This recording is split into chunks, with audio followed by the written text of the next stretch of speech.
Et bonjour LinkedIn. Salut à tous, dernier petit réglage. Dernier petit réglage. Bonjour Facebook aussi, vous êtes en direct avec nous, donc à la fois sur LinkedIn et sur Facebook. Et on essaye aussi d'être en live sur Insta. C'est ça, mais je pense que je vais vous demander de basculer tous sur le Facebook de la Nego Academy parce qu'on a un petit problème, on a eu le téléphone sur le côté et apparemment ça marche pas top bien. Donc à tous les Insta qui sont online, on se retrouve direct sur le Facebook de la Nego Academy. Je vais couper le direct et je vous renverrai de façon de replay dessus. Au revoir Insta. Et on a déjà avec nous, on a Emmanuel qui nous fait un coucou d'Alsace, on a Titi qui est avec nous, on a Philou qui est dans les backstage, donc dans la pièce d'à côté, qui va nous filer un petit coup de main et qui va répondre à toutes vos questions. Merci Philou. Merci mon chéri. Qui on a Senabou qui est à Douai. On a, dites-moi d'où vous êtes parce que vous avez l'habitude de nous dire d'où vous êtes. Et là, nous, on a l'habitude de commencer comme ça. Et nous, on a l'habitude de commencer comme ça. Il y a le décor qui fait le camp, j'ai l'impression. C'est ça. Ouais, c'est tout bon. Ça y est, on a la Nego qui va nous tomber sur le dos. En tout cas, bienvenue à l'apéro Nego, épisode 4. Et on est sur la partie de, hop, je me remets sur mes slides. Épisode 4, c'est négocier avec des personnes toxiques. Parce que forcément, on a tous connu ça autour de nous. Donc, comme d'habitude, avec moi, Aurélien. Hello tout le monde. Monsieur Négociation Académie, vous avez vu, il porte sur lui quelque chose de très joli. Hyper fier. Hyper fier, c'est de l'autre côté. Tu nous montres le derrière aussi ? Allez. Vous le voyez ou pas ? Ouais. Il est très fier. Depuis qu'il l'a, il ne le quitte plus. Je dors avec. Alors, on a des gens qui nous font coucou de Nice, d'Algérie, d'Issy-les-Moulineaux, de Normandie, parce qu'il a précisé Bernay, je ne savais pas du tout où c'était, de Jenny, j'ai cru que c'était une ville, non, c'est son prénom, coucou Jenny, d'Île-de-France. On nous écrit de Suisse, d'Enghien-les-Bains, on a des ch'tis avec nous, on a des gens qui sont à Mali, j'ai cru que c'était Bali, je dis c'est cool Bali aussi. Paris, Tunisie, Besancourt. Je sais pas où c'est. Besancourt, je ne connais pas. Faut nous le dire. Bretagne, on a notre deuxième Tiffany qui vient de Bretagne, qui est avec nous. On a toujours des Bretons avec nous dans la place. On a des gens qui sont sur Montpellier, dans l'Ain, à Toulouse. Bon, Toulon, Chambéry, on va faire tous les départements, je crois. Un jour, on aura une map comme ça qu'on va se faire, on va épingler de partout les gens nous écrivent. C'est trop cool. De Dakar, de Paris, trop cool. d'Angers, d'Abidjan, coucou d'Abidjan. Montpellier. Oui, moi ça me fait penser à Jacoy. Chambéry, on mange bien, Chambéry, on mange super bien. On a des gens de Canaries aussi, carrément. Ah, ça c'est cool. On va venir. Vous avez vu, on avait pas le mien aussi. De Dunkerque, j'ai dire, tu vas pas très loin toi demain, non, t'es pas à Lille. Toi t'es à Lille demain. Ouais, demain, négociation avec les millions, on est à Lille. On est chez Polytech. Choisy, Madagascar, Sèvres, on fait vraiment un tour de monde, c'est trop cool. On est ravis, alors on va pas trop, on va y aller parce que... on a que théoriquement 30 minutes. En théorie, c'est des apéros qui durent 30 minutes, mais vous avez l'habitude, ça dure toujours 35, 45, 55. Voilà, on fait toujours un peu plus. Donc, aujourd'hui, sujet des personnes toxiques. J'en ai parlé sur LinkedIn lundi, j'ai fait un post lundi, j'en ai parlé mardi sur Bismart et donc on en reparle ce soir à l'apéro Nego. Moi je vais parler plus du côté psychologique et du coup Aurélien va beaucoup plus rentrer dans la partie technique dédiée forcément à la négo, comment réagir et se comporter face à quelqu'un qui est manipulateur, calculateur et tout ce qui va bien avec. C'est ça, parce que dans la négo, en fait, en négociation, on a beaucoup d'outils de lecture pour ces choses-là, parce qu'on est très souvent confronté à des différentes typologies. On verra lesquelles, on va rentrer dedans. Moi, je fais un spécial coucou à Yves qui nous regarde de San Francisco. Ouais, qu'on a eu en ligne hier. Voilà. Yves qui sera en live le 4. Ouais, le 4 exactement, mars. au lancement de la Nego Academy, il nous fait la chance d'être avec nous ce jour-là pour nous expliquer comment il perçoit la négo lui de son côté au niveau immobilier et encore plus aux États-Unis. Donc vous voyez, c'est vraiment un sport qui est international, la négo. Et donc merci Yves en tout cas d'avoir choisi de participer, c'est trop cool. Revenons à nos moutons. Donc du coup la négo, oui, on va essayer de vous donner des clés parce qu'en négociation, on est tout le temps confronté à des profils dits non seulement toxiques mais surtout spécifiques où il faut être capable de comprendre et de lire. Et du coup, on va passer un petit peu là-dessus. On va vous donner des techniques pour pouvoir comprendre et du coup gérer ces choses-là et plus les subir. Surtout ne plus les subir. Ouais. Alors, un petit cours on va remonter dans le temps. Déjà, la première chose, c'est de faire une définition un petit peu des personnes toxiques. Donc, les personnes toxiques, ce sont les personnes qui vont créer de la souffrance à une autre personne, ce soit à travers des actes ou à travers leur comportement, parce que eux-mêmes sont également en souffrance et bien souvent de manière inconsciente. Donc, en fait, quand vous avez une personne qui est pas cool avec vous, c'est qu'elle-même n'est pas bien dans ses pompes. Traduit en français. Traduit simplement, c'est ça. La personne n'est pas bien dans ses pompes, en fait. C'est ça. Et du coup, elle essaye de vous le faire payer indirectement. Et donc, pour le coup, c'est là que ça devient toxique. C'est à ce moment-là, c'est dans ce passage-là. Parce qu'on a le droit d'être malheureux, on a le droit d'être mal, mais en aucun cas, on a le droit de le faire payer aux autres, en fait. C'est ça la différence entre quelqu'un qui est mal et quelqu'un qui est mal toxique. Voilà. Il y a le psychothérapeute qui sert. Qui doit servir dans ces cas-là. Qui doit être de bon appui dans ces cas-là. Il ne faut pas hésiter à consulter, c'est toujours une bonne chose. C'est toujours utile. Deuxième chose, comment on va repérer une relation qui est toxique. Moi, je vais plus vous parler de la manière dont vous avez la possibilité de ressentir les choses. Quand vous avez en face de vous une personne toxique, vous pouvez même le repérer avant de le voir. Avant d'avoir cette personne en face de vous, comment vous êtes? Est-ce que vous êtes nerveux? Est-ce que vous commencez à angoisser? Est-ce que votre corps réagit? Vous commencez à avoir mal à la tête, mal au ventre? Moi, typiquement, quand j'étais en face de personnes toxiques, j'avais des remontées acides. J'avais vraiment la nausée. C'est dire, je ne dirais pas que c'était pour ma mère, mais... On parle des maux du corps. Et typiquement, la remontée acide, si ça, c'est pas un exemple extrême de l'acidité que les gens peuvent créer. Très clairement, c'est énorme. C'est énorme, oui, c'est énorme. Et ça, faut vraiment le ressentir. C'est-à-dire qu'avant d'avoir cette personne, avant même quand vous parlez de cette personne, votre corps réagit aussi. C'est-à-dire que même si vous savez que vous n'allez pas voir cette personne, mais que vous en parlez à quelqu'un, votre corps va aussi réagir de cette manière comme si elle était en face de vous. Et après, il y a quand cette personne est là. Est-ce que vous allez avoir les mains moites? Est-ce que vous allez être ultra nerveux, avoir la jambe qui tremble? Est-ce que vous n'allez pas arriver à vous concentrer? Est-ce que vous allez avoir un trop plein d'émotions? Et souvent, quand la personne n'est plus là, vous avez envie d'aérer la pièce, comme si vous aviez envie d'évacuer tout ce qui était à l'intérieur de cette pièce. Vous avez aussi envie de parler de plein d'autres choses, sauf justement dessus de cette personne et ce que vous avez vécu avec elle. Il y a plein de signes comme ça qu'on peut ressentir. Et si on sait s'écouter, c'est des signes qui sont... Et si on sait s'écouter, c'est des signes qui sont relativement simples à voir. Alors, je dis pas que la suite est forcément tout à fait évidente, mais en tout cas, il faut être très à l'écoute de soi et savoir se mettre en prise de recul. Nous, on appelle ça l'œil en recul, de pouvoir voir de haut. Et quand on a ce genre de réaction, Amélie vient de vous les décrire, reprenez-les. Du coup, c'est hyper important de pouvoir le voir et de rester sensible à ces choses-là et de vous écouter parce que ça peut vraiment, on va le voir, on va en parler rapidement, on passera pas des heures là-dessus, mais une personne toxique peut être très néfaste, d'accord, très très néfaste. Donc du coup, il faut être capable de le repérer. Au-delà de le repérer. Avant, je mets en avant, d'ailleurs Philippe a partagé l'URL pour vous connecter directement avec Aurélien, parce qu'en fait Aurélien est à 39 contacts d'arriver à combien? 4000 followers. 4000 followers. Et donc, il a très, très envie d'avoir 4000 followers. Et donc, on s'est dit que celui qui arriverait à lui faire passer le cap le 4 millième. Le 4 millième recevrait un cadeau. On ne sait pas encore quoi. On ne sait pas quoi. Et on en discute. Ça se négocie. Ils sont tous négociés chez nous. Donc, si vous êtes le 4 millième à ajouter Aurélien, donc à le suivre, donc à cliquer sur suivre à côté de son nom, contactez-le et négociez quelque chose avec lui. C'est ça, c'est ouvert. C'est open à la négo, on en discute ensemble, je serai ravi. Ce sera déjà un cours en soi. Merci en tout cas. On va publier sur la négo. Pourquoi Amélie vous dit de suivre aussi? C'est parce que du coup, on passe des tips en permanence, d'accord? Moi, sur mon profil, j'arrose avec plein de conseils, plein de choses qui touchent un peu à tous les sujets. Ça vous permettra aussi de faire grandir votre culture négo. Wesh, ça va bien, Clifford. Je passe des petites private jokes. Salut, Clifford. Tu viens quand pour l'interview, Clifford? J'en profite. Du coup, oui. Comment, Amélie vous a expliqué les ressentis que vous pouviez avoir face à un profil toxique, d'accord? Moi, je vais vous parler de comment vous pouvez les capter. Comment vous pouvez les capter?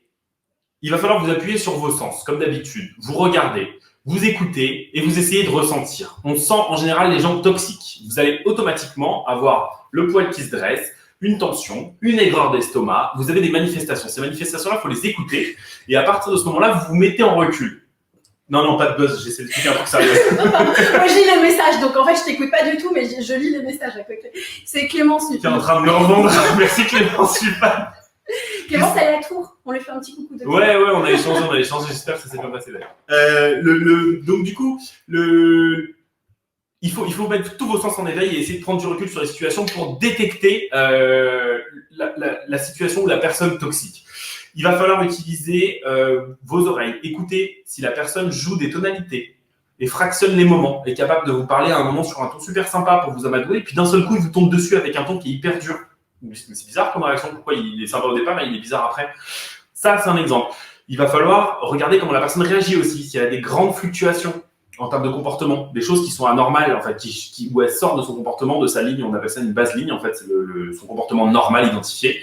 Si la personne sort trop vite, eh ben, c'est qu'il y a un problème ou qu'elle essaie de vous manipuler. Il faut trop vite. Ouais, en fait, nous en négociation, ce qu'on fait, c'est qu'on essaye de repérer la ligne normale de quelqu'un, son comportement habituel. Et à partir de là, tout ce qu'on détecte qui est à l'extérieur du comportement habituel, il faut l'interpréter, essayer de le comprendre. Ça peut être du mensonge, ça peut être du malaise, ça peut être l'envie de monter au mensonge ou d'essayer de négocier quelque chose qui n'est pas négociable ou d'essayer de rentrer en conflit. En fait, la base ligne, elle vous permet de repérer les fluctuations sur un profil. Et ça, en général, si vous pouvez le faire face à une personne, c'est très intéressant parce qu'en général, les personnes toxiques, vous les avez dans votre entourage proche. Ouais, très proche. Confrontées en permanence. Et donc, vous avez le temps de les regarder et de savoir quel est le comportement de base et ensuite vérifier les fluctuations. Excusez-moi, 3, 2, 1, je recommence. Moi, je m'en... Une manière aussi de les repérer, parce que tu parlais du comportement qui était fluctuant, il y a aussi ce côté où le manipulateur, cette personne toxique, va avoir 3 types de comportements aussi un peu différents. C'est le fameux triangle de Karpman. Je suis sûre que sur LinkedIn, il y en a plein qui connaissent. Je veux dire, ah bah oui, je l'ai déjà entendu parler. C'est la personne qui va être un peu le sauveur, puis qui va devenir victime et qui va devenir persécuteur. Et en fait, selon avec qui il est en votre présence, il va se comporter complètement différemment. Donc souvent, le sauveur, si je prends l'exemple au travail, le sauveur, il va arriver, il va dire, je sais pas, vous êtes en difficulté sur un travail à rendre, et devant tout le monde, parce qu'il va pas le faire en privé forcément, devant tout le monde, il va dire, t'inquiète, je viens t'aider, je vais te sauver la vie. Donc tout le monde applaudit, oh Bernard, il est ultra gentil avec toi, c'est cool. Donc tout le monde dit que Bernard est cool. Vous avez bien senti qu'il y avait un loup. Pourquoi ? Parce que Bernard, qui était le sauveur, va devenir la victime. Dès qu'il peut, Bernard, il va vous demander de l'aide. Sauf que vous avez aussi votre travail, vous n'avez pas forcément le temps. Et alors Bernard, il va dire quoi ? Moi, je t'ai déjà aidé au moins 3 fois ce mois-ci. Et toi, tu fais rien pour moi, t'es vraiment pas cool. Je peux pas compter sur toi. Et en fait, il va vous culpabiliser en se mettant lui dans une position de victime, alors qu'en fait, c'est pas du tout une victime. Et derrière, il se transforme en persécuteur parce qu'il ne va pas vous lâcher. Et il va essayer de vous isoler du reste de l'équipe, parce que pour le reste de l'équipe, Bernard, c'est un mec formidable. Alors, désolée s'il y a un Bernard dans la salle. C'est pas stigmatisé, c'est pas contre toi, Bernard. J'ai pris un prénom comme ça. En plus, je connais aucun Bernard, donc tout va bien. Et en fait, devant tout le monde, Bernard a l'air ultra sympathique, sauf qu'en fait, derrière, il vous met une pression de dingue. Et ça, c'est aussi le danger d'avoir une personne toxique au travail. Et la personne toxique, attention, c'est pas forcément le manager, parce que tout le monde me dit ouais, j'ai un manager qui est con, machin. On peut aussi avoir des collègues qui sont des personnes toxiques, des managers toxiques, et puis dans la vie perso, plein de monde toxique. C'est clair. L'outil de culpabilisation, c'est très utilisé par les manipulateurs. Les gens toxiques, en général, sont des bons manipulateurs parce qu'ils sont habitués à modifier les variations pour vous amener là où ils ont besoin. Et du coup, en général, la culpabilisation, c'est un outil qui est très souvent utilisé. Quand vous voyez quelqu'un qui essaie de vous faire culpabiliser, posez-vous tout de suite la question. En général, ça sent pas très bon. Quelqu'un qui a besoin de vous faire avancer, qui est un bon manager, il n'aura pas besoin de vous faire culpabiliser pour vous faire avancer. D'accord ? Donc, c'est un bon indice. Et comme dit France-Lise, le plus dur, c'est de se rendre compte que c'est un manipulateur et qu'on entretient une relation toxique avec cette personne. Ouais, l'entretien, c'est une super notion. On va l'aborder après. Je ne vais pas spolier. Tu veux l'aborder maintenant ou tu veux l'aborder après ? Non, on suit le cours. On s'y tient. On a un plan bien rodé aujourd'hui, donc on s'y tient. Francis, on revient dessus juste après. On revient, Francis, on va parler de ça, de l'entretien, de la manière d'entretien, ce genre de choses. Comment Tu veux que je te dise le suivant ? On est rodé, mais quand même. Tu voulais me parler de la classification de Combalbert. Voilà.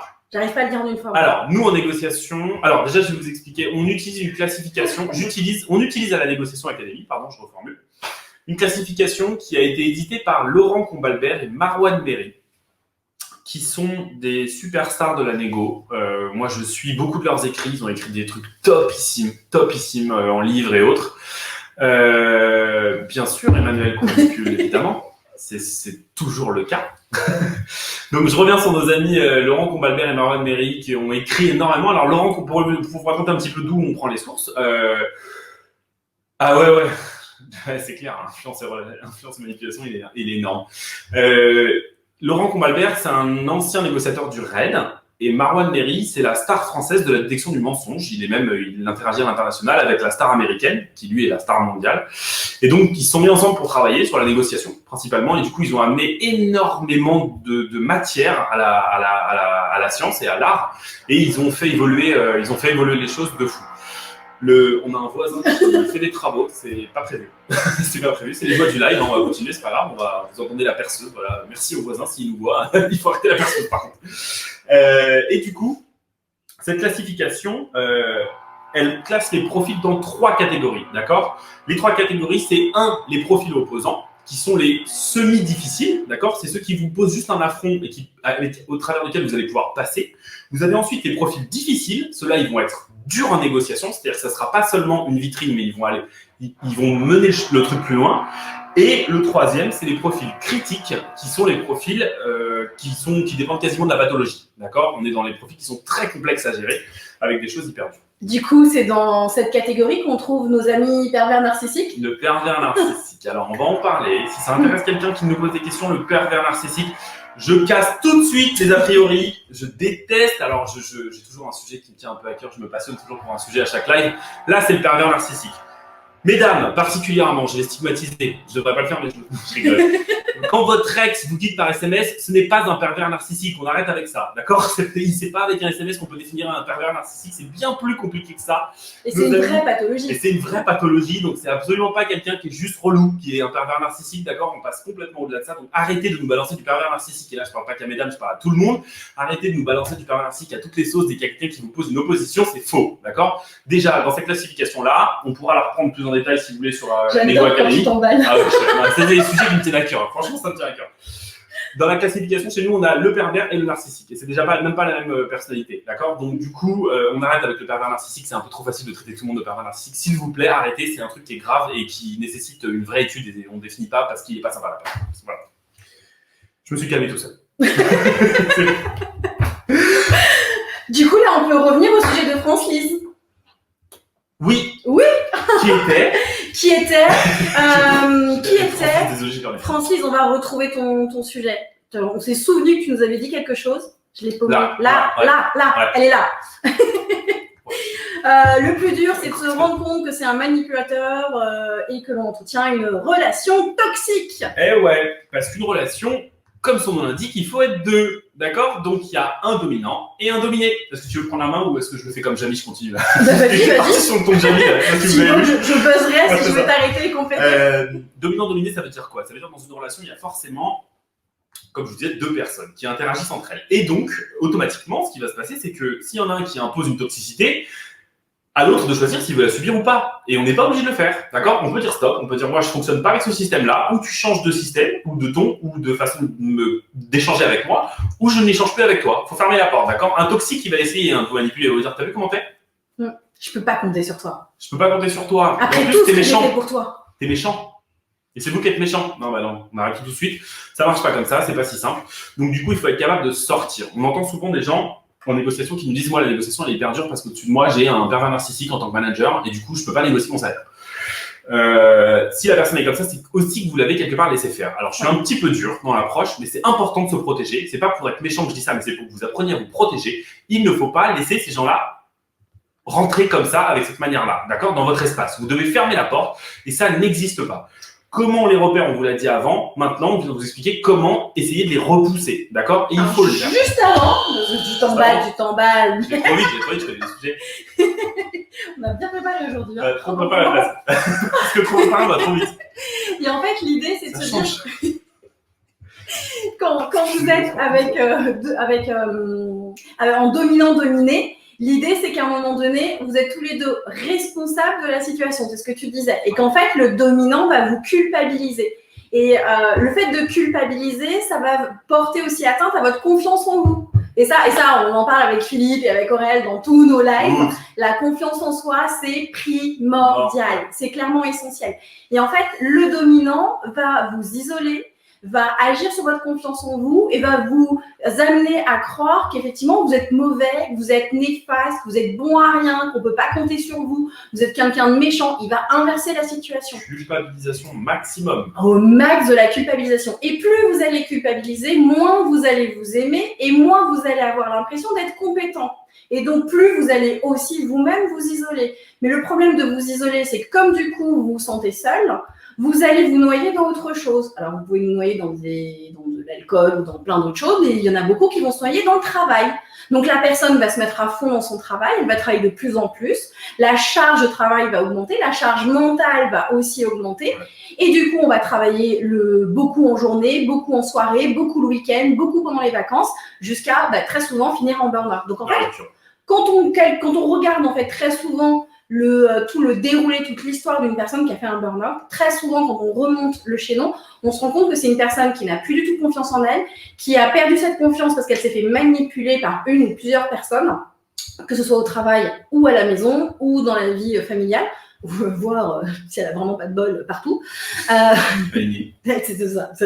Il y en a un qui attire les emmerdes des fois. Encore une fois, la loi de l'attraction. On avait fait un live là-dessus sur la loi de l'attraction. La loi de l'acceptation de tout, et du coup on se retrouve pourri par une tonne de gens qui viennent influer négativement. Et le truc de l'acceptation, c'est le fait que quand vous êtes un dominé, vous allez vous transformer en Calimero, parce que c'est rassurant d'être le Calimero, d'être la personne qui se plaint. Parce que quand on se plaint, on est un peu porté par les autres qui essayent de nous aider à nous en sortir. Et du coup, on est mis en opposition avec un vilain méchant. Donc, c'est pas nous le méchant, c'est l'autre. Et en fait, on est vraiment dans un cercle vicieux. C'est ni bon pour vous, ni bon pour votre morale, ni bon pour votre santé. Et l'idée, c'est en se faisant accompagner, parce que sortir tout seul de cette situation, c'est quand même très compliqué. Et donc, en se faisant accompagner par des bonnes personnes, que ce soit un psychothérapeute, un coach, ce que vous voulez, à un moment donné, c'est de sortir de cette situation, de se dire, OK, je suis responsable de cette situation et je vais trouver des solutions pour justement m'éloigner de ces personnes toxiques. Très bonne transition pour la suite.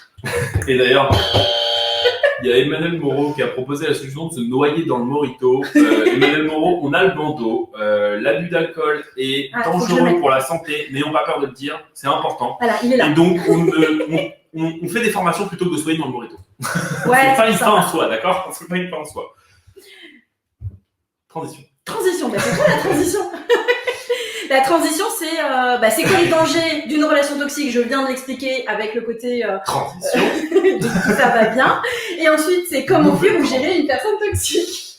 Alors, l'idée, on va parler encore, je vais ramener ça un petit peu à des choses techniques, d'accord? C'est le but de ce soir, c'est vraiment d'avoir un échange entre amis qui amène le côté humain et moi je vous apporte le côté technique. Dans la technique, toujours dans cette méthode Combalbert-Méry, d'accord? Il y a une pyramide qui permet de traiter ces choses-là. Okay, la pyramide, elle est simple. Elle comprend 5 éléments qui sont 1. Le fait d'identifier la personne toxique. Okay. Le 2, c'est s'intéresser à son profil et donc de savoir comment elle fonctionne. Le 3, c'est de comprendre la systémique avec laquelle elle travaille. En 4, vous l'acceptez. Et de l'accepter, c'est très important parce que c'est un premier pas vers la résolution. Et ensuite, en dernière phase, seulement d'agir.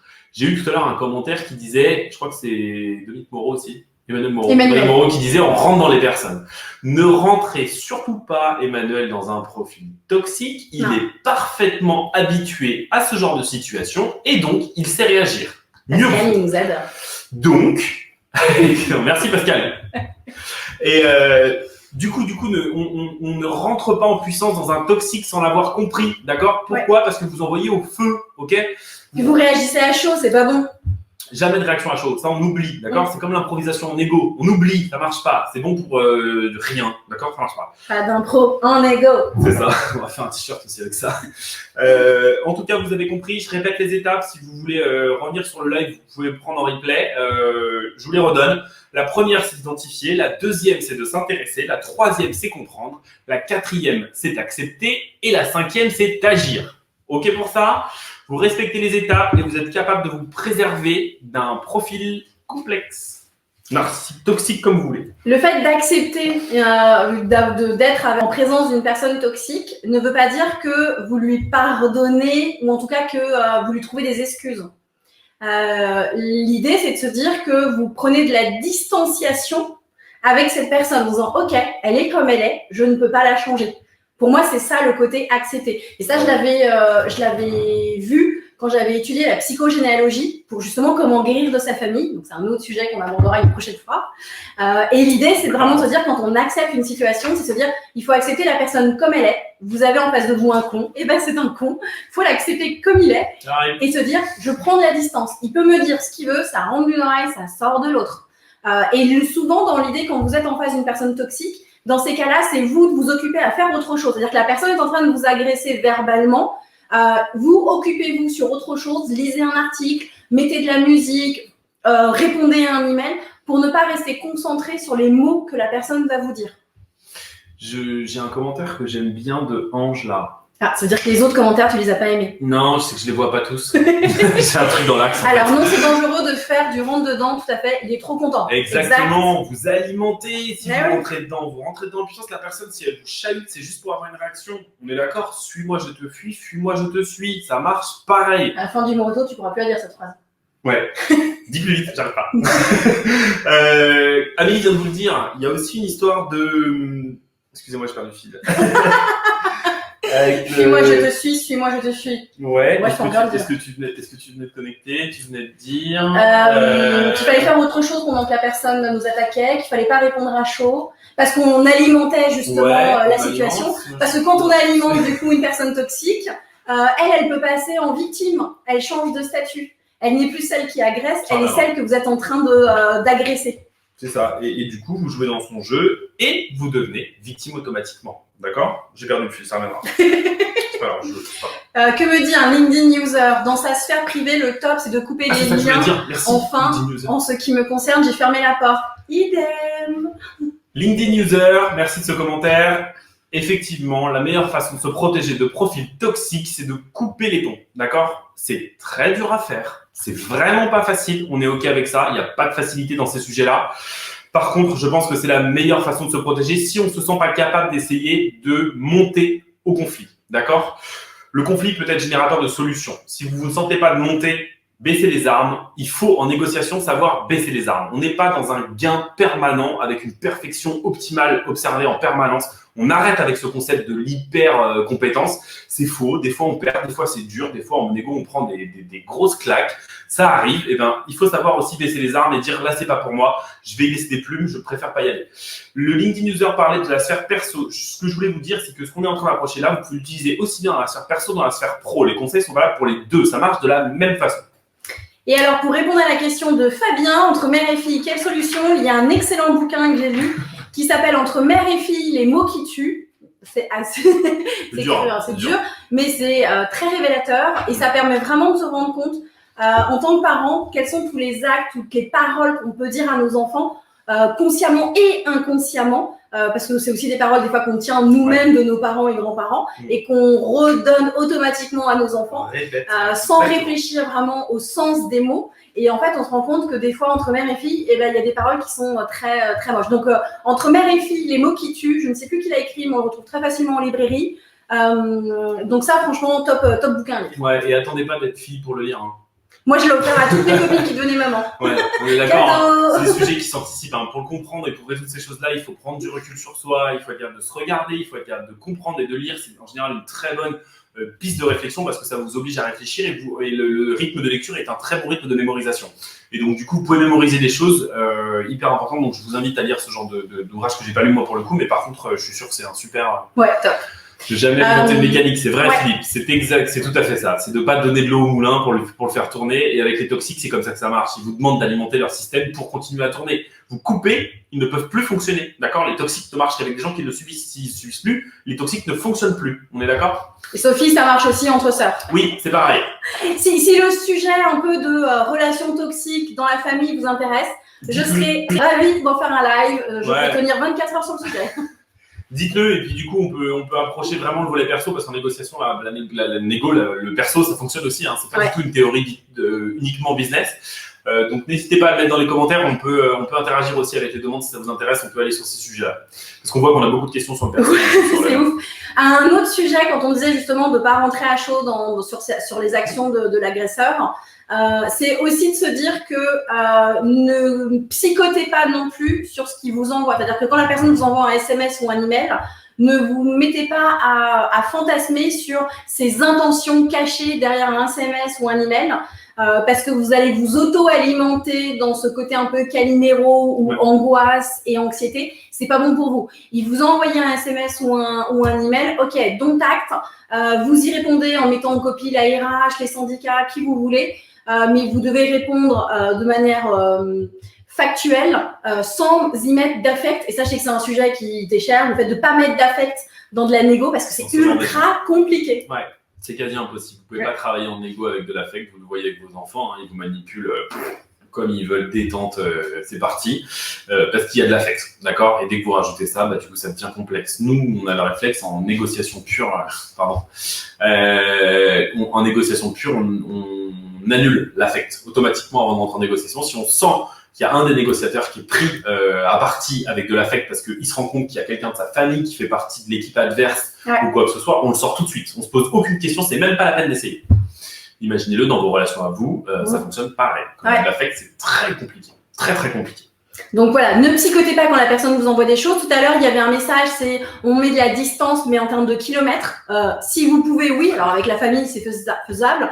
Avec le travail, à moins d'opter pour du télétravail, c'est faisable. C'est une situation pour moi qui est temporaire, la distance kilométrique. Parce que tant que vous n'êtes pas rentré dans ton petit triangle de tout à l'heure avec le côté acceptation, vous êtes juste dans la fuite. C'est-à-dire je mets de la distance, je mets des kilomètres pour ne plus être en relation avec cette personne, mais j'ai pas réglé mon problème pour autant. C'est-à-dire que l'angoisse qu'elle génère, l'anxiété, la colère, la frustration, toutes ces émotions qu'elle génère quand vous parlez encore d'elle, et ça c'est pas réglé. Et donc tant que vous n'avez pas accepté et mis à plat cette situation, les kilomètres ne changeront rien. Ça fera du bien pendant un petit moment, mais dès que vous allez penser à cette personne, vous allez vous sentir mal à nouveau. Donc le problème n'est pas réglé, il est que repoussé. Ouais, et fuir les problèmes, on sait, c'est pas rarement la meilleure solution. Même si ça doit passer par là. Alors, j'ai Ange qui nous pose une longue question. Oui, je l'ai vu, J'aimerais bien savoir pourquoi, quand même, les gens toxiques réussissent professionnellement. Malheureusement, j'en ai beaucoup rencontré, alors que soi-même, avec des capacités, on ne réussit pas à avoir une promotion, par exemple. La confiance en soi, je dirais. Ouais. Et le côté... Je laisse répondre humainement, j'ai répondu techniquement. Ouais, moi, je dirais parce que c'est ce genre de personnes... ont tendance à tout le temps se mettre en lumière, à être très égocentriques et à se mettre en avant. Et donc, en fait, ils sont prêts à tout et à écraser tout le monde sur leur passage. Donc, le côté humain, ils l'ont pas du tout. Donc, c'est eux avant tout, c'est leur gueule avant tout. Et c'est l'histoire du corps humain où tous les organes se font la guerre et au final, c'est le troufion qui gagne, quoi. Pour la détailler, celle-là, parce que Philippe vous fera un post sur le sujet. Ange, si je peux alimenter un petit peu, pourquoi ça marche? Parce que les gens, ils sont pas formés à ça. Et donc, tout le monde tombe dans le panneau du toxique. Et du coup, il fonctionne parce qu'il arrive à faire marcher son système sur les gens, en fait. Et c'est assez incroyable parce qu'aujourd'hui, il y a des millions d'écrits, il y a des milliers de formations, il y a des milliers de trucs et on est encore au stade où on se pose ces questions-là. Et donc, du coup, allez-y, écoutez, lisez, formez-vous. Il y a vraiment... plein de choses à faire pour être capable de les désactiver, ces gens-là, parce qu'il faut les désactiver, c'est la seule façon de les ramener à la raison, et il faut le faire, d'accord, parce qu'effectivement, sinon, on les laisse évoluer dans la société, et à un moment, on se retrouve dirigé par des toxiques, parce que c'est eux qui ont fonctionné, qui ont réussi à manipuler tout le monde, et ça, c'est pas bon, et nous, on les déboîte. Parce qu'on les aime pas. On est d'accord, tant que nos hommes politiques ont un ego surdimensionné. Alors, l'ego est pas forcément toxique. Si je peux édulcorer un tout petit peu, j'allais tirer à vue, mais je vais me calmer. L'ego est pas forcément toxique, d'accord? L'ego, déjà il est important, l'ego, d'accord? L'ego, on entend par ego quelque chose de néfaste, parce qu'on voit toujours un excès d'ego quand on en parle. Sauf que c'est pas vrai. De l'ego, c'est lié à la confiance. Donc il en faut un minimum, d'accord? Ouais, c'est ça. Il en faut un minimum, d'accord, de l'ego. Si vous n'avez pas d'ego, vous n'avez pas de confiance en vous, vous êtes en déficit d'ego. Un déficit d'ego, c'est très dangereux. Quelqu'un de timoré, c'est quelqu'un qui est en déficit d'ego. Si jamais vous avez un ego moyen, vous gérez votre ego, vous le manipulez, vous le contrôlez. C'est vous qui drivez si vous devez faire pression ou relâcher la pression. Si vous êtes en excès d'ego, eh bien, vous allez imposer des choses aux gens en permanence et du coup, vous devenez toxique malgré vous. Vous vous en rendez même pas compte et vous le devenez. Et en général, on a un très gros problème, alors je ne veux pas stigmatiser, mais chez toutes les corporations qui ont du pouvoir de manière générale, puisque à un moment, quand on vous dit plus jamais non, eh bien, ça alimente, je vais rentrer, je rentre un peu technique, hein, je suis désolé, j'y vais. L'inflation narcissique. Et l'inflation, on parlait du pervers narcissique, j'arrive à reconnecter. L'inflation narcissique, c'est hyper dangereux et c'est ce qui se passe quand on vous dit plus jamais non. Et un homme politique, on lui dit pas souvent non, d'accord ? On lui ouvre les portes, on lui ouvre sa voiture, on nanana, tout le monde est aux petits soins, il a 4 secrétaires, payés par le contribuable, tu vois pour le mieux. Le problème, c'est qu'on lui dit pas non et du coup, il y a une inflation narcissique qui progresse petit à petit et du coup, à un moment, ils ont un ego surdimensionné et ça devient infect pour les gens qui travaillent avec eux. Je peux vous former si vous avez besoin. J'ai des solutions. Vous allez sur la négociation académique. J'ai des solutions pour ceux qui ont des problèmes d'ego. Dites-le moi. Du coup, moi, je fais juste un lien, mais avec un autre sujet, parce que je sais que tu formes aussi là-dessus. C'est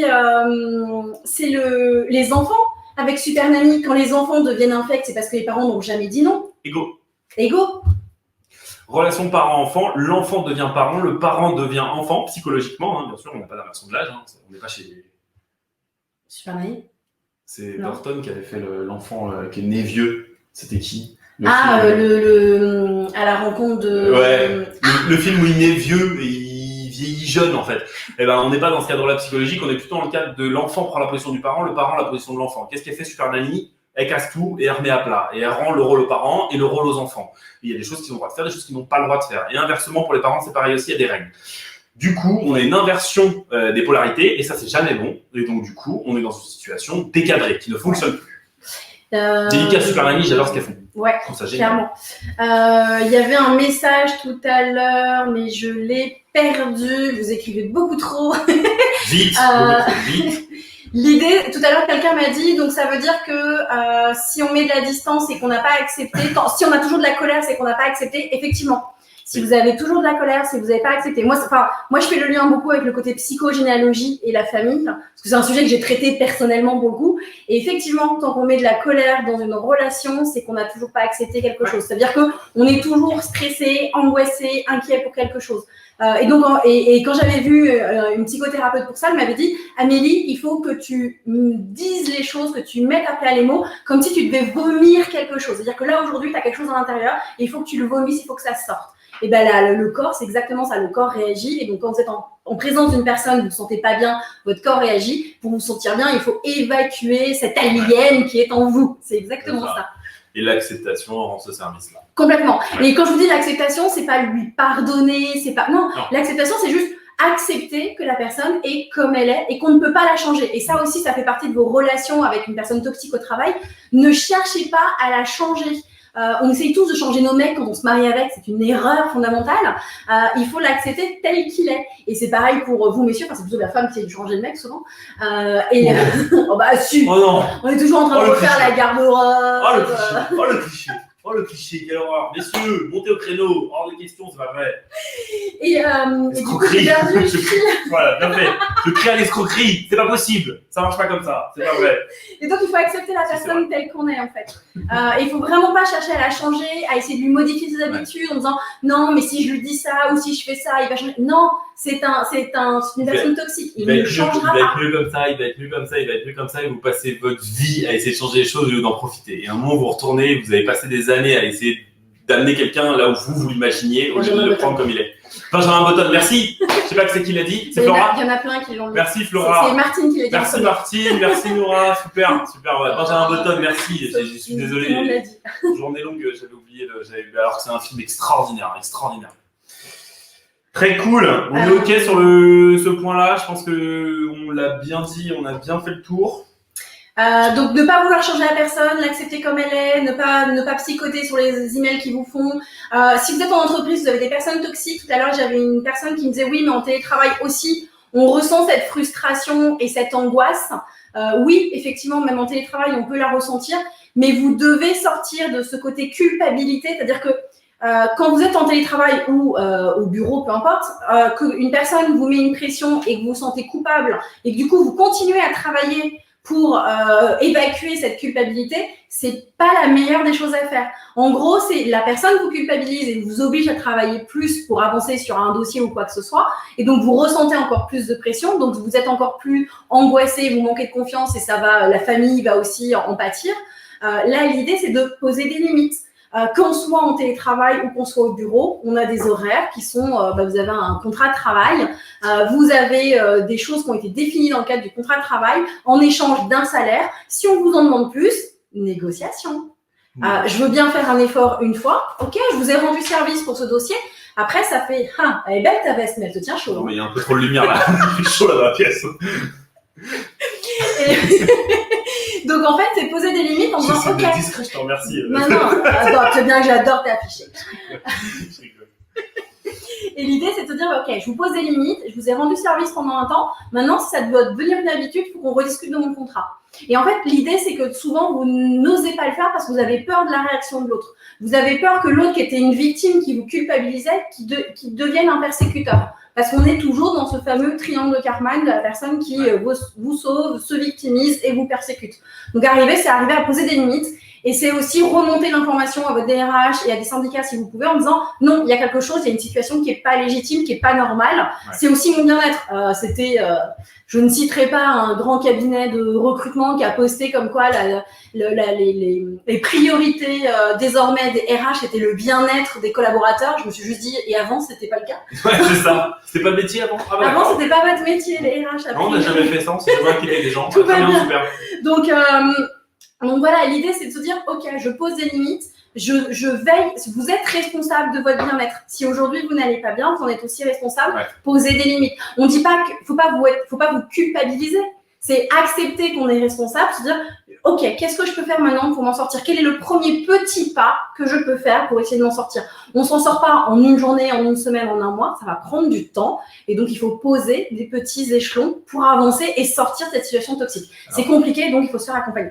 Je reprends sur le sujet d'Amélie. Je suis tout à fait d'accord avec l'idée de la vitesse. D'accord, c'est pas des choses qui se traitent en claquement de doigts. Non. Vous êtes face à un toxique, lui il le fait depuis des années et vous commencez seulement à vous poser la question de savoir comment vous allez pouvoir traiter le problème. Attention, il faut être très humble face à ce genre de situation et prendre le temps de gérer ça. D'accord, ça se solutionne malheureusement pas rapidement. Ça se solutionne avec du temps et avec de la compréhension, de l'avancée, du recul sur soi et tout ça, c'est des choses qui demandent un peu de travail. Et donc, du coup, on ne se précipite pas, vous n'aurez pas de résultats rapides sur ce genre de choses. Il faut prendre le temps d'agir tranquillement et sérieusement. Voilà. Je regarde tous les petits commentaires. Et préparer la négo. Ouais, comme dit Philippe, soyez acteur de votre vie, sinon vous serez spectateur de la vie des autres. Oh, j'adore tes punchlines, mon chéri. Super film, c'est tout à fait vrai. Franchement, c'est hyper vrai, soyez acteur de votre vie, sinon vous serez spectateur. C'est clairement ça. De toute façon, et Myriam, ça c'est de la manipulation. Moi, on m'a dit en gros, sois contente et accepte les horaires et la pression car tu as de la chance d'avoir un travail. Et eux, ils ont de la chance d'avoir un collaborateur qui accepte ce travail. Ouais, c'est clair. Un contrat de travail, c'est un contrat marchand. On a négocié votre rémunération contre vos compétences. Donc en fait, faut pas vous laisser avoir. Eux aussi sont bien contents de vous avoir. S'ils vous ont sélectionné, c'est qu'ils apprécient vos compétences, c'est qu'ils savent que vous avez de la valeur. Et c'est des gens qui peuvent le faire aussi parce qu'on est sur un marché du travail en France qui est complexe depuis des années, d'accord? Sauf qu'il y a des pays où il y a le plein emploi, où jamais personne oserait vous dire un truc pareil parce que le marché, il fait que c'est eux qui galèrent à trouver des gens. Donc, et on peut vous le dire, nous, on recrute régulièrement, trouver des gens bien, c'est pas facile. Donc, d'ailleurs, on recherche des commerciaux à Montauban. Ah ouais, s'il y a des gens de Montauban qui nous écoutent, on a sur le cabinet de recrutement, on a une demande sur des commerciaux à Montauban pour un super client. Je peux pas le citer là, mais pour un super client, je vous jure. Donc n'hésitez pas à postuler. Myriam, il faut recadrer le rapport de force dans ce cas-là, d'accord? Je pense qu'il y a un décalage de rapport de force. Tu n'es pas Vous n'êtes pas leur toutou. Hein. Ouais, faut chercher la bonne expression, mais c'est ça. C'est un échange. Vous êtes aussi important dans la boîte que la boîte est importante pour vous. Vous êtes du même pied d'égalité que votre manager, que votre patron. Il a besoin de vous pour faire tourner la boîte. S'il n'avait pas besoin de vous, il vous aurait pas embauché. Ça va arriver. Hein. Le management, il va se résorber parce qu'avec les nouvelles règles de management linéaire, d'accord, on arrête les surhiérarchies là qui servent à que dalle. En vrai, enfin nous sur nos modèles en tout cas, ils fonctionnent pas. J'attaque un sort, je suis en forme, hein. J'y vais plein pot. Lisez Isaac Goethe, si ça vous intéresse, l'entreprise libérée, ça c'est hyper cool et ça vous donnera une vision complètement différente de ce genre de situation où on se sent subordonné dans une boîte. En fait, dans une boîte, les gens importants, on les garde, les autres, on les garde pas. Donc, si vous êtes là, c'est qu'on a besoin de vous, d'accord? C'est systémique. Donc, on arrête avec cette mauvaise relation là, malveillante, dégueu là. C'est pas possible. Ça. Si votre manager est toxique, c'est que parce que lui-même, il est pas bien, que quelqu'un d'autre lui met la pression. Donc, en fait, l'idée, c'est de le rassurer et de voir avec lui pour trouver des solutions, mais sans qu'il y ait forcément de pression. Et c'est-à-dire que les solutions, elles viennent pas forcément. C'est pas vous qui allez avoir la solution elle peut venir collectivement. C'est-à-dire, c'est invité à une réunion pour dire, ok, aujourd'hui on a cette problématique, comment on fait? Et c'est aussi faire en sorte que le problème qu'on vous a mis sur le dos parce que votre manager a voulu d'un coup se décharger sur vous, et bien que vous, ce problème, vous alliez aussi le déporter en réunion sur l'équipe. Ouais. Question toxique. Les gens toxiques ne savent pas qu'ils sont toxiques. LinkedIn user. Mettez vos noms, n'hésitez pas quand vous êtes sur le chat, c'est cool. Promis, on vous stalkera pas. Parce que là, en fait, on vous vend LinkedIn user parce que dans les paramètres LinkedIn, vous n'avez pas autorisé que votre nom apparaisse en dehors de LinkedIn. Et donc, comme on est sur une plateforme de streaming, votre nom apparaît pas. N'hésitez pas, comme ça, on peut vous répondre personnellement. LinkedIn user. Ouais, LinkedIn user, c'est vrai, les gens toxiques ne savent pas qu'ils sont toxiques parce que, comme l'a dit Amélie à l'instant, ils sont mal, donc du coup, ils se rendent pas compte. C'est en général très dur de se rendre compte quand on va pas bien. Donc, et d'être aussi de se rendre compte qu'on va pas bien, d'avoir un regard sur soi et d'être capable de se lire. Donc, ne leur en tenez pas rigueur, par contre, protégez-vous. J'ai vu tout à l'heure préparer sa négo un peu plus haut. C'était très très haut là. Tu veux que je retrouve le préparer la négo? Non, c'était Emmanuel. Préparer la négo. Soyez acteur de votre vie, ça. Très bonne réflexion, Emmanuel, j'adore. On prépare ses négos, c'est vrai. C'est pour ça que ça m'a tilté quand je l'ai vu passer. Et Flora nous dit comment fuir la fuite. C'est une bonne question, Flora. On y répondra sur le 25e épisode, en 3h15, je pense. Mais fuir la fuite, c'est un concept. J'adore l'idée. Comment fuir la fuite j'imagine que c'est. On va se challenger, on va répondre. Fuir la fuite, ça veut dire en gros qu'on met des kilomètres, on met de la distance pour essayer de fuir. Donc, comment éviter cette fuite? C'est l'acceptation. J'entends éviter la fuite, on monte au combat. Conflit, c'est parti, on y va. Non, acceptation. Si tu acceptes le toxique comme il est, tu n'as plus besoin de le fuir. Hein. Tu mets de la distance, mais c'est de la distance émotionnelle, donc plus d'affect. Oui, donc alors, il ne t'atteint plus. Si c'est bien accepté, on évite le conflit, c'est vrai. C'est moi qui ai gagné. Mais nous, on sait que, moi j'ai un mauvais réflexe, c'est que nous, en égo, il faut du conflit pour créer de la valeur. C'est-à-dire que si on est d'accord, ça marche pas, il n'y a rien à négocier. Donc du coup, le conflit pour nous est générateur d'avancée pour les gens. Et c'est très important, et on est censé pas avoir peur du conflit. En tout cas, pas s'en méfier. Le conflit, c'est pas forcément quelque chose de néfaste. On peut avoir des avis divergents avec quelqu'un sans forcément en arriver aux mains. C'est normal qu'on ait des avis différents avec les gens qui nous entourent. On peut pas être toujours d'accord, ça n'est pas possible. Seul oui, c'est le faire. Et on en revient au live numéro 1, la confiance en soi, tout à fait. Voilà, bien joué, merci Régulier. Merci Emmanuel, super. La confiance en soi, c'est la base de tout en fait. Et la confiance en soi, elle se construit dès l'enfance. Moi, quand je démarre une formation, généralement, je dis toujours à mes apprenants, si vous n'avez pas confiance en vous, remerciez vos parents. Dur. Ouais. Mais c'est vrai, c'est en partie vrai. Allez, en partie, je laisse en partie. La confiance en moi peut venir de plein de choses, elle peut venir des siècles de la vie aussi, parce qu'on a pris des tartes dans la tête et ça fait mal, et des fois c'est dur à accepter, à comprendre, à prendre du recul. La confiance, ça peut venir de plein de choses. Par contre, gardez en tête qu'il faut travailler dessus. Voilà, Oh, joli. Moi, j'adore celle-là. Oh, elle est bien. Tu es LinkedIn user. Est-ce que tu nous autorises à la prendre dans le making-of des apéro-négo? Parce que celle-là, elle est géniale. Un plombier pour fuir la fuite, j'adore. Moi, je voudrais le prénom de LinkedIn user. Ouais, dis-nous qui t'es, mets-nous un prénom, la LinkedIn user pour le plombier, là, c'est génial, c'est juste fantastique, ça, on mettra dans le replay, je te jure. J'adore, c'est gentil. Suivi de la petite punchline de Philippe. La confiance en soi commence par la conscience de soi. Je me fais un t-shirt. Direct, je me fais un t-shirt. On a une boutique pour ça. Ouais, on a une boutique, on peut vous vendre des t-shirts de ouf. Sur la confiance en soi, sur tout plein de sujets qui sont trop cool où ça permet de pas oublier ces choses-là. Parce qu'on a très vite tendance à les oublier, parce qu'on est pris par le quotidien, on est pris par le rythme de la vie, par toutes les obligations qu'on a et tout. Et on oublie de se regarder soi-même et de prendre du recul sur soi et c'est très important. Je fais un petit coucou à Sylvie. Salut Sylvie. Je vais capter. Parce qu'on la connaît, c'est pour ça. D'accord. Bah ouais, moi les gens que je connais bien, je leur fais des petits coucous en direct en fait. Je suis chez moi ici, non? Alexandre, il s'appelle Alexandre. Merci Alexandre pour le plombier, c'est trop cool, j'adore. C'est tout à fait dans le thème du live, en plus on aime bien quand c'est fun, d'accord? On traite de sujets des fois qui sont un peu lourds. Typiquement les personnalités toxiques, ça vous renvoie à des choses que vous connaissez qui sont pas agréables. On le sait, et c'est pour ça qu'on traite avec beaucoup de facilité, autour d'un verre, à la cool, en essayant de parler des choses simplement, parce qu'on pense que c'est le bon ton pour traiter ce genre de choses. Alors on a été taxé sur les premiers trucs de pas être trop sérieux. Franchement, je m'en fous. Je le dis clairement, les compétences, je les ai, donc j'ai rien à prouver à personne. Donc on préfère y aller à la cool et discuter sympa de sujets qui sont pas forcément drôles. Et c'est pour ça qu'on l'a appelé l'apéro négo, c'est parce que c'est des sujets qu'on traite à la cool. Si vous voulez aller plus loin, il y a des possibilités, vous revenez vers nous, on peut vous amener vers des vraies formations ou des vrais trucs qu'on va travailler techniquement. Là, pour le coup, c'est vraiment de la détente et on échange avec vous avec plaisir. Oh, merci Manuel. En tous les cas, j'attends jeudi soir.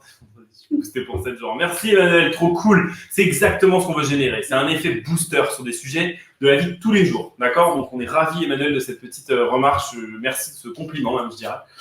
Parce que pour nous, c'est un compliment si on a pu envoyer un peu de positif. Et c'est le but de ce genre de choses. Et un petit message du coup à Pascal qui nous dit que c'est aussi un sujet qu'il est en train de traiter en ce moment par rapport à ses parents. C'est un travail qui prend du temps, mais qui est important. Et effectivement, le côté distanciation affective avec les parents est essentiel dans ces cas-là. Et les parents, faut savoir que les parents sont des fois pas cool avec nous, mais ils le font pas forcément consciemment. Et c'est en ça que l'acceptation fait qu'on ne leur en veut plus. Dès lors que vous avez plus de colère, que vous n'en voulez plus à vos parents, en fait, c'est un peu le côté je m'en fous. Ils m'ont dit ça, mais aujourd'hui, je m'en fous. Et ben ça, c'est la distanciation et ça veut dire que c'est bon, vous êtes guéri. Ouais, et c'est un sujet qui est extrêmement prenant. Quand vous vous lancez là-dedans, j'encourage tous les gens à le faire. Je sais pas qui était l'utilisateur qui a dit qu'il était en plein. Pascal, c'est super chouette de le faire. C'est vraiment important. On est aujourd'hui dans une société où ces choses-là sont acceptées. Se faire aider par des spécialistes, par des professionnels qui sont des psychologues, qui sont des psychiatres, qui sont des gens qui sont compétents sur le sujet, c'est hyper important. Et j'invite tout le monde à se faire une petite thérapie tous les 5 ans, ça fait le plus grand bien, d'accord? Oui. Et on déstigmatise ce truc-là. On devrait tous faire des thérapies. Et je vais même vous donner un exemple. Je parlais la semaine dernière avec un client qui me disait je devrais peut-être aller voir quelqu'un. Ça veut dire quoi aller voir quelqu'un? Ça veut dire qu'on n'est même pas capable de dire qu'on va voir un psy. C'est ouf. Enfin, on va voir quelqu'un. C'est dingue. Alors que c'est hyper important, d'accord? Et ça vous fait progresser. Et ça vous libère de beaucoup de choses et ça vous fait grandir. Donc, j'encourage tous mes amis psychologues, psychiatres et même les coachs perso et même les gens en développement perso et tout ça. Allez consulter ces gens-là quand vous avez besoin. C'est hyper important et ça vous fera grandir et gagner beaucoup de temps et d'énergie. Sinon, vous avez Philippe, vous avez mon chéri. Ouais, qui est un super coach décalé. J'adore Philippe. Je suis fan. Je suis archi fan de Philippe. Moi, j'ai de la chance, je l'ai à domicile aussi. Pas au bureau, quoi. Bah, moi aussi. On vit pas ensemble, heureusement. Non, on passe beaucoup de temps ensemble. On passe déjà tout le jour ensemble, ça suffit, non? Moi, j'ai de la chance, on l'a au bureau. Cool. J'allais dire, moi, je suis dans mon lit, donc tout va bien. Là, ça y est, on va être censuré. C'est bon. Ça y est, on atteint le point de censure, c'est bon. Okay, bonjour le TSA. Bonjour. On est mariés, j'ai le droit, attends. J'adore, je suis mort. Cool Pascal, bon. Si ça roule, super, j'ai vu un petit message qui dit ça c'est Kelly, merci, ça fait du bien. Bah écoute, cool, c'est génial et il faut le faire, j'invite tout le monde à le faire, d'accord? C'est hyper courageux, ça demande un effort sur soi, mais c'est hyper important, d'accord? Allez-y. 53 minutes, on est parfait sur les 30 minutes, c'est impeccable, on a fait comme d'hab, c'est un bonheur. On est toujours pas bon sur le timing, mais en tout cas, c'est des sujets qui nous passionnent, vous l'avez compris. Je suis ravi, je n'ai pas encore dépassé les 4000 abonnés. Donc, c'est à combien?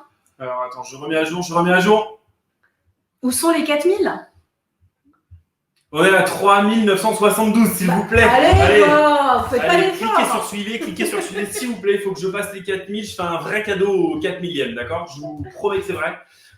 N'hésitez pas. Et si vous l'avez déjà fait, passez le message autour de vous. On continuera à passer des messages cool. On va ouvrir la semaine prochaine la Négo Academy. Restez connectés. On va publier plein de trucs cool. On va mettre des interviews. On va mettre des challenges de Négo online. On va mettre des lives avec des livres qui étaient là tout à l'heure. Sur des livres, on vous le dira, c'est une star des États-Unis, donc on sera ravis de le recevoir en plateau. Il a fait plein de trucs hyper cool. Et voilà. Et du coup, du coup, on va faire des lives qui vont durer longtemps. Ouais. Donc la semaine prochaine, on aura toujours notre live à 18h30, mais il y en aura d'autres pendant la journée aussi. Ouais, restez connectés, on vous balance ces infos. On va faire des interviews de gens qui sont hyper pertinents sur la négociation. Et du coup, voilà, on postera toute l'après-midi. On sera avec toute l'équipe. Et on a plein de surprises à vous réserver, il y a des trucs cool, enfin vous verrez, on va s'amuser un peu. Parce que du coup, on va filmer dans tous les bureaux. Voilà, ça sera pas juste le studio que vous connaissez avec le palmier, on va filmer dans tous les bureaux, ça va être mortel. Parfait, top. C'est bon? Eh ben écoute, pour moi c'est bon. Dites-nous là si le job est fait. Dites-nous là, le job il est fait ou il est pas fait le job? Oh bah oui, on va boire un petit peu. Hein. Allez, santé. Santé à vous. La bulle de colle, je pense. C'est un thé à la menthe que je bois, bien sûr. Ouais, moi aussi. Merci Phil. Bon bah a priori ils sont tous contents, je vois plein de pouces levés. Ça va ils sont tous reboostés pour 7 jours au moins. Merci pour les apéros live. Cool. Maria, avec plaisir. Et n'hésitez pas aussi en commentaire à nous donner les thèmes que vous aimeriez qu'on aborde, que ce soit dédié à la négo ou pas que la négo. Hein. Je peux aussi l'éjecter de temps en temps des lives, hein, faut pas croire. Non, je suis collé. Je reste là. Jusqu'à ce que LinkedIn, si vous m'entendez, si vous me donnez pas l'accès au live, je reste ici.